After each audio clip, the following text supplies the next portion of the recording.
Welcome back to the Fortnite Reload Elite Series. If you've just joined us, sadly you missed game number 1, but don't worry because we've got 7 more coming your way. And I'm especially excited to see what Demas and Dom are going to be cooking up, Reese, because they did make it to the end game. Unfortunately, Demas had to fight off as a solo for a little bit, but to be fair, I'm not really that worried when I see either of these players solo. No, one of the main things we know about this team is that they know how to frag if you get them to an end game. And they popped off with 7 elims total. This is actually the highest elims they had matched throughout the whole game. And kind of similar to what we saw through a lot of the other teams, there really wasn't much that happened to them in the early and mid game, right? They just played a very nice, concise, wait until they got stacked, and then Demas in particular absolutely popped off with the solo. Look, in a game where we saw some of those Slurpee teams have their fair share of struggles, right? We bigged up Slurpee as being this top POI where, you know, you're going to have success coming out of it. And we said, Demas and Dom get the benefits of Slurpee without having to be involved in that mess. And we see that play out in this game where they're able to sort of just, like you say, Reese, get through the game, glide through smoothly. They get to endgame. And when it comes to endgame, we know it's Cash Money City with Demas and Dom, man. They ain't got problems there. And so a 3rd place finish to start of the day is a very, very nice, you know, insight into what we could see more from these teams. Should we talk about Chino and Pablo Wingo? They also had a great...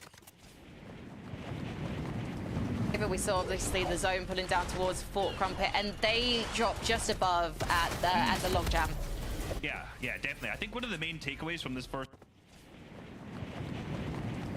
If you pull a good zone, then you're definitely in a good position, right? For Chino and Pablo, it was, as you said, Frankie, right where they dropped. But also, as we look to the leaderboard there, at the top, Prism and Casper, who are currently in 1st place after that first match, the zone pulled right on them. So over top 5 teams that we're seeing on the leaderboard already, 2 very favorable zones.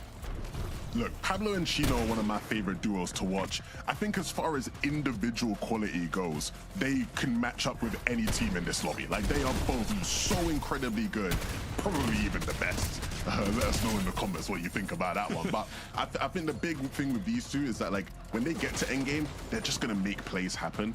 And even if one of them goes down, like in that game, Chino goes down, Pablo has to clutch up a couple extra points. He absolutely can do that, and vice versa. So, again, that's another reason why these guys are going to be contending for one of them top 3 spots. What about Sky and Scroll, though, 11? I feel like we want to see a bit more from them in the next game. Yeah, I mean, look, they made it to endgame as we both would have expected, Reese, right? And I think we saw Scroll. I think it might have been Scroll who had gone down first there. And we didn't quite see how, but it looked like they were... When he went down, it looked like they were just sort of like in the midst of the congestion of the rest of the lobby a bit, right? Which isn't quite typical of what you expect for them. Yeah, you see here, Scroll goes down the sort of backside, struggling a bit to sort of find a good position. Again, I would say it's not the usual from what we see from these guys in endgame, and so I'd like to put it down to the circumstances they were in before. I'm not too worried.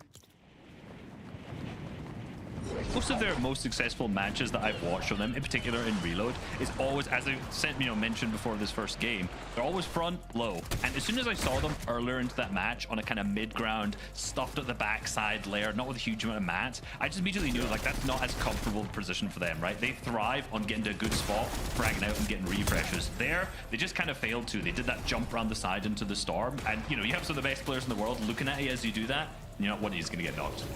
Let's bring up the leaderboard again, because I don't think anyone expected at the start of the day to see Prism and Casper to be our 1st place duo. Again, 7 more games to go. Nothing yet is guaranteed, and, you know, it could be down to the zone, as we already mentioned, Levin. Yeah, absolutely. I mean, as far as zones go, you kind of already mentioned it, Reese. Prism and Casper were blessed. If there is going to be one game where these guys had a good game today, it was going to be this one. Like, they didn't have to move practically the whole game. Zone just kept on pulling towards that Fort Crumpet POI.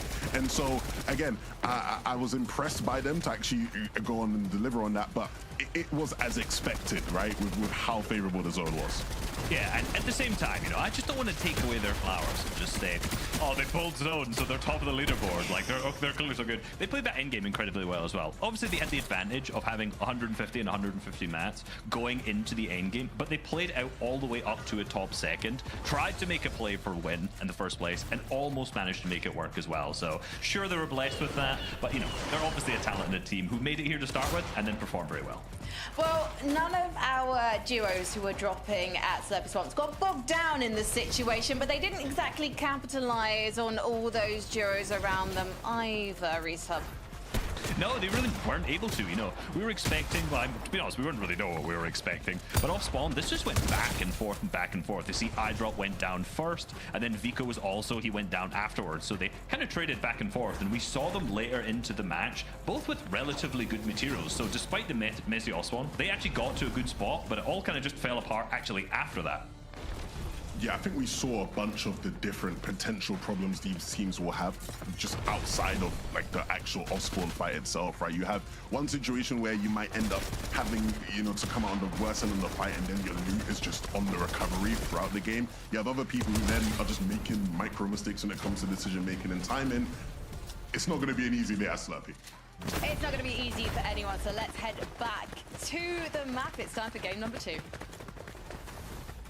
Thank you, Frankie. It's not going to be easy, but it's definitely going to be interesting. Quick matches with the reload format and quick fights as we get right into game number 2.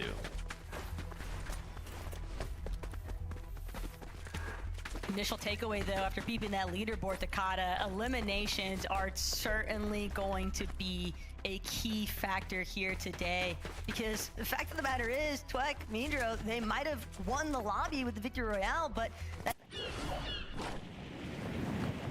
just thanks to the elimination counts, but iDrop. Wait a second. Reyes, Vico, Malabuka. Just a constant give and take right now. Pablo landing on top of Slurpy as well, as iDrop's actually going to jump right on up to him, but Pablo has full shield. He should be able to get the knock, even Elim here. But iDrop turns it around without having shield. How has he done it? Last place that Pablo was probably expecting. He definitely looked pretty confident in that initial drop, but he is way out from where he wanted to be. Don't think that it was super intentional necessarily. Well, I mean, maybe the next drop-ins will give us a little bit more indication towards that, but for right now, at least, iDrop Maria is definitely not going to complain about finding that early elimination. Certainly sets them up with a nice few points. Bodisai, Asa, still going back and forth here, though, with Pink and Hadis at Boom and Base. Not exactly one of those POIs that you can afford to split off evenly. They are going to have to duke it out yet again. Pink and Hadis, they want full control of this position. Bodisai on the lurk. 2 builds to work with. Pink doesn't have any shields currently. That's going to be primary HP advantage, but Hadis, with that overhead view, he's got everything in his power to spot out a little lurk position that Bodisai was trying to set up. And Asa, Bodisai, one more time left to kind of hunt down the fringes of Boom and Base. Gotta be careful here, though, for Pink and Hadis. Never know when some other visitors might make themselves known. Yeah, you don't want no unexpected visitors, especially at your POI in the early game. Next zone has appeared, but back to Dirty Docks, Sato, Momsy, Sharktini, once again, taking kind of the conservative split, the POI route.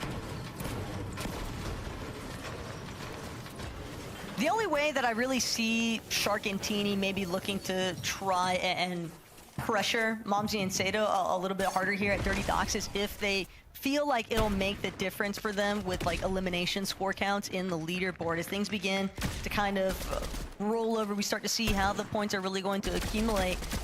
That'll be, if you can establish an early dominance and get those constant reboot eliminations, that might be exactly the intentions from Shark and Teeny later on. But for right now, Pablo, Chino, back over at Logjam Lion, but still Chap, Flixie. A little bit more pressure here right now at Fort Crumpet. Prism and Casper, they decided they want to take affairs into their own hands. But Chap and Flixie, they are no rollover team. Very good loot acquired from the drop there. thinking back of these engagements too, you know, it is like Reese and Levin were mentioning, the zone plays a big factor on kind of how these players have their game plan set up for this early game. So maybe, you know, if there's an east side zone, we could see more engagements back at Dirty Docks. But Chat Flixie have been playing incredibly consistent so far as we head over to Steamy, Stacks, Kiro, Ping. Decent amount of success in that first lobby for Ping and Kiro. But they know they've got a decent amount of work cut out for them. The nice thing, though, about Steamy Stacks is that they can afford hang around a little bit longer. Pretty easy to make rotations. With Darkos and Minority kind of just lurking underneath them. This isn't like an early contest in comparison to some of these other teams, like Sky Scroll. They know Maria's eye drop nearby. Still not looking to take the bait just yet, though.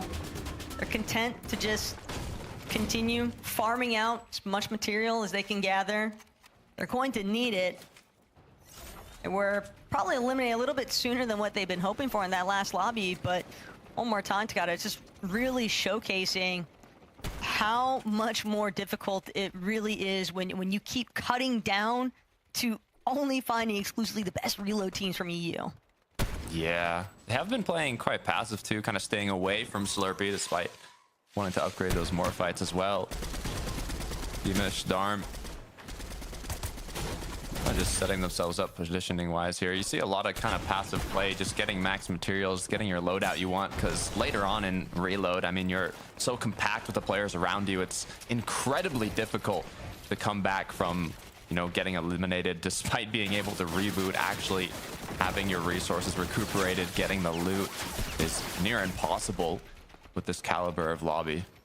But I'm feeling real good if I'm Darm or Demish right now, especially after seeing Demish just frying players nonstop, one after the other in those endgame moments. He really clutched up some solid placement points there too. But for Twek and Mindro, they're just looking to try and replicate their early success from that first lobby. They did an excellent job of just holding down the high ground and just staying uncontested throughout. But might not be same case scenario for lobby 2. Prism, Casper, they know that they've still got Chat Flixie lurking, and it makes sense given that Chat and Flixie on that uncontested west side of Slurpee Swamp. So they're looking to try and maybe find a earlier pressure point. So Prism, Casper, being an uncontested team over by Fort Crumpet, it just makes sense to try and see what they can get. Yeah, with a similar zone pull as well, these players are going to start kind of seeing the habits of the teams around them, where they like to base up, or they like to look for tags, and hopefully capitalize it as we move on throughout the day. It is 8 matches to be played out versus the standard, 6 in regular BR. Fix Combeck opting to kind of just reform a bit of Slurpee here. Entered Iko Malabuka's territory close to Momsy Sato.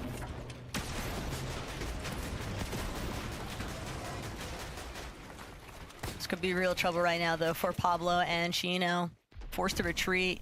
SnozQ and Multi are actually going to be the aggressors here.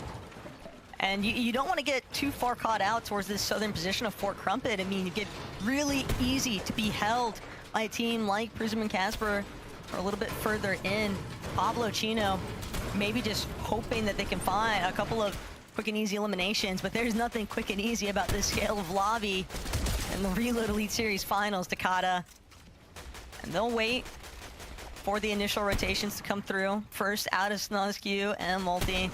Not gonna bother sending any tags out just yet. They're fully aware of the fact they don't want to be held too far back, and they'll have to forfeit a little bit of pressure here, but it makes sense. They're just being reasonable. They don't want to draw too much focus. Momsy Sato now looking to go against Saren Pizox. Oh.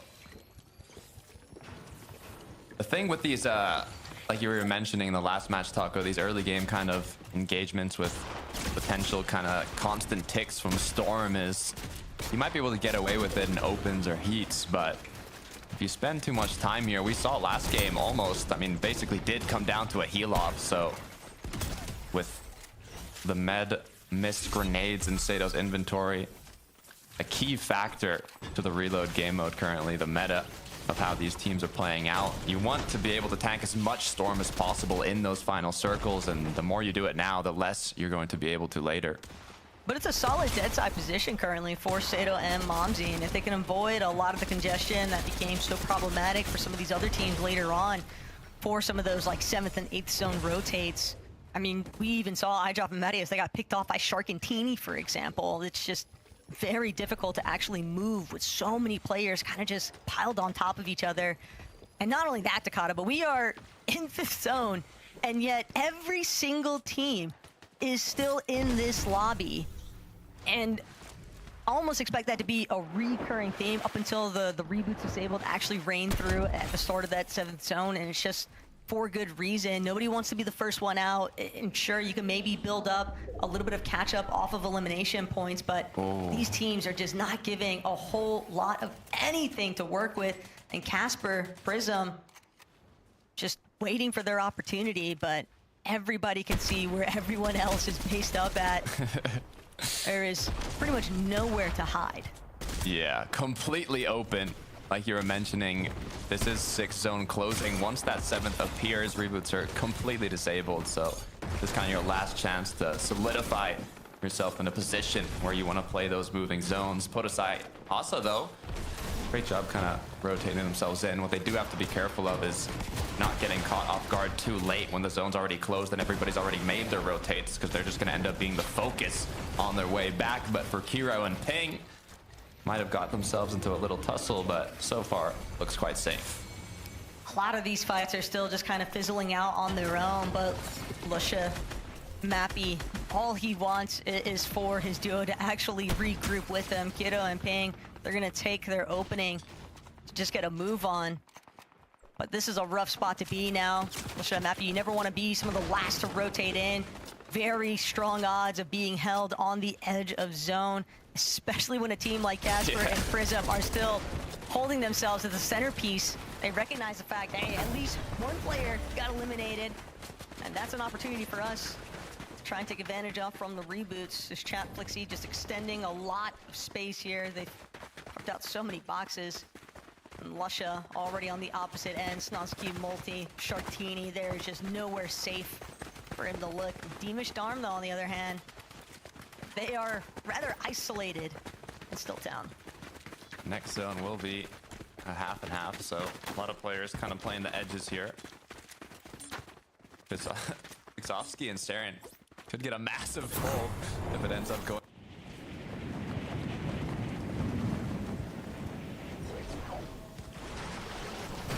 Teeny just sitting out with that Ranger shotgun.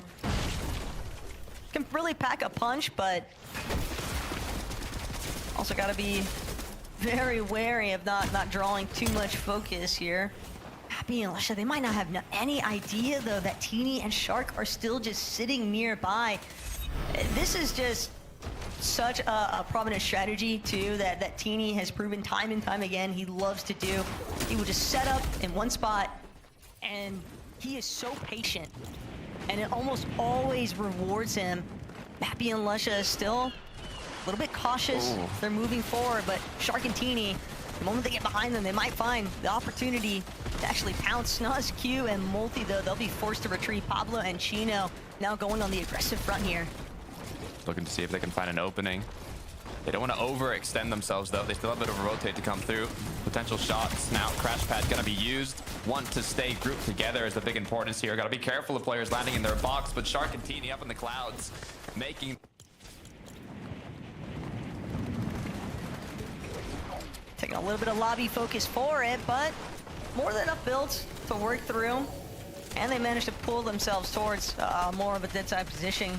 Great for the rest of the lobby here. Fix Convec got 3 shockwaves, but they are going to have to expend some of their healing resources to replenish their shield. 1 Medmis grenade now remains 4 picks. Refresh for a loadout switch up more than the builds. Could be the intention here as Vico, Malabuka saw them trying to get scrappy in that last lobby. It almost seems like after the first game, Takata, everyone has kind of just slowed down the pace a bit. That they have 36 out of the 40 duos still up and running. 8th zone. as now the chaos is starting to unfold. Shark and Teeny in a good position, quickly cut off by Sky and Scroll though, as players are falling like flies out of the sky, one after the other. What you want to do here is just make sure you're as close to as possible as to your duo. Mappy doesn't even get the chance to land. It was already a very difficult spot, just having been eliminated right before the reboot's disabled in the first place, but now he won't have an opportunity to come back. Hero and Ping, everyone trying to make their plays for that front side high position, just getting nestled in here, but Hero, Ping, they can't get comfortable anytime soon. They know that there's just too many players leading towards backside of their tarps here. They might actually have a moment to look for an isolation play onto Pix, but instead, Hydrop working his way up towards height. Asa and Podesai, and Podesai is a really interesting player too, just because one of the first times that we're seeing him not play with a French player, and it seems like he's had a good amount of success with that switch up onto Asa, but Hydra and Marius, they started things off hot at Slurpee Swamp one more time with that early limb onto Pablo, and now it's going to be Marius still holding down the high ground. A little bit of a chop there for iDrops. He'll be forced to drop, get a little bit more mixed in with the rest of the bunch, but Pablo realizes, hey, these teams are getting a little bit scatterbrained here on the bottom layers, and Marius, he's going to be eliminated, just too separated from iDrop. Too easy to pick off. Asa and Podesai scrapping for their lives now, and Asa will find the elimination onto Flixie, but he doesn't actually have a chance to get the body just yet. Finally will get an opportunity to replenish off the siphon materials, but that just gives the opening for Vico and Malabuka to now take over height. Looking good. The issue is you need to stay a few layers above. Those shockwaves can be detrimental, especially in the later half of the game, but a lot of the players have to keep in mind it's med miss grenade time. You can tank zone, you can use it to get ahead, you can use it to retake height, but that just puts so much more pressure on the players in a good position. Malabuka sent all the way into Storm, has to find his way back to Vico. Luckily enough, he's got a med kit he can use here. A little bit of time to breathe as Chat picks up one more. Now the players down below in pure chaos in the swamp, tripping as Teeny and Shark are going to be the ones to look to hold on to high ground. Nah, that was a full sabotage onto Vico and Malabuka, him getting shockwaved back so far into the storm. But Teeny, Shark, they might not have a lot of material here, Takada, but they've got all the positioning. That is up until teams begin to notice. They are going to chop them out. A reconnect almost immediately there from Teeny to hold on for the time being, but Sky, Scroll, low ground is where they had so much of their success in their heats and a lot of the reload competition leading up to this series finals, but they're gonna have to keep trying to control this front side position. Looking to cut off another team. Momzi Sato on the opposite end here. Oh. But Scroll, he's gonna get himself knocked, and now Sky forced to try and see what he can put together as a solo. Sato and Momzi might just be able to fully overtake on that front side low position here now. Twek, Miro, opposite end of the scope from where they were in the last lobby. Looking to see if they can get a little bit of leeway to build up here, but Teeny and Shark are doing an excellent job at defending their position. They are looking up, though. You know they want it. You can tell they want a repeat of last match. Shark Teeny, though, they're not going to want to let that happen. Second height now for Myjo and Twek. Shark Teeny trying to connect the previous builds. They want to do what they can to hold on to the position as Shark's now cut off from his teammate. Twek, though, unexpected visitors. Quick pump gets connected. One elimination down, looking... Careful. Player after player jumping into their box, but the good news is Twek isn't missing a single shot. This is exactly what Twek needed. Every single one of those connections, every single one of those refreshes, his Chat will be eliminated. Sky right after. Mitro and Twek are just taking over 7 eliminations. If you hadn't heard of them before, you are certainly going to remember them right now. Josh, Pink, directly underneath. Twek and Mitro have really forced everybody in those lower layers, and Teeny, Shark, they're gonna be forced to drop. They don't have any more materials. One more shockwave. Tweeny trying to see if he can find anything on the way back down, but all he's going to encounter is Twek and Mitro. He'll use his last shockwave to try and create a little bit of a gap, a little bit of space. But at this point, Takada, Twek and Mitro know what kind of advantage. They are fully in the saddle now. One more elimination. Shark, return fire. But it's just too little too late, as Darkos and Minori are now one of the only duos left standing here to deal with Twek and Mitro. Are we about to see a back-to-back? This is 3 medkits now for Mitro. Twek just trying to play Saboteur. to the other healthy duo. And Minori, he's hoping for the siphon, but against 2 medkits here for Midro, that should just be it. Midro will bring it home, but victory royale and the heal off secured. They got the job done. It was looking like a trampoline park for a second with the shockwave after shockwave bouncy house action, but the back-to-back is gonna come through. Heal off once again, being able to close it out. Taco, honestly, if you didn't have these two on your radar, now you do. Put some respect on their name. Let's go back to the desk and see what they have to say.